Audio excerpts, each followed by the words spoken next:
Allu Arjun bail రద్దయ్యే అవకాశం ఉందా?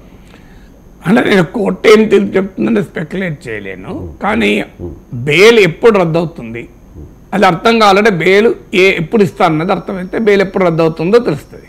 Bail ఎప్పుడు ఇస్తారో, ఏ అంశాల ఆధారంగా బెయిల్ ఇస్తారో అవే అంశాల ఆధారంగా బెయిల్ రద్దవుతుంది.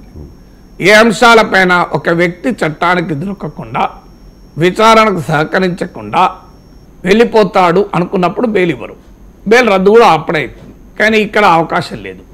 రెండవది సాక్షుల్ని ప్రభావితం చేస్తాడా, మూడవది సాక్ష్యాధారాల్ని తారుమారు చేస్తాడా, ఇలాంటి అంశాల ఆధారంగానే బెయిల్ ఇస్తారు, ఇలాంటి అంశాల ఆధారంగానే బెయిల్ రద్దు చేస్తారు. అందుకే మీకు అల్లు అర్జున్ నేను ఇది కోర్టు పరిధిలో ఉంది కనుక పరామర్శించడానికి వెళ్ళలేదు అని కూడా వివరణ ఇచ్చారు. మా లీగల్ టీం వెళ్ళవద్దన్నది అని. ఎందుకంటే పరామర్శించడం అనేది క్లియర్గా సాక్షుల్ని ప్రభావితం చేయడం అయ్యే అవకాశం ఉంది. సో సాక్షుల్ని అయితే కోర్టు అనుమతి తీసుకొని వెళ్ళవచ్చు అనే ఆర్గ్యుమెంట్ కూడా ఉండొచ్చు, కానీ సాక్షుల్ని ప్రభావితం చేయడం అవుతుంది కదా. ఎందుకంటే అక్కడ కీలకమైంది డైరెక్ట్గా విక్టిమ్స్ను వెళ్ళి కలవడం కదా అని.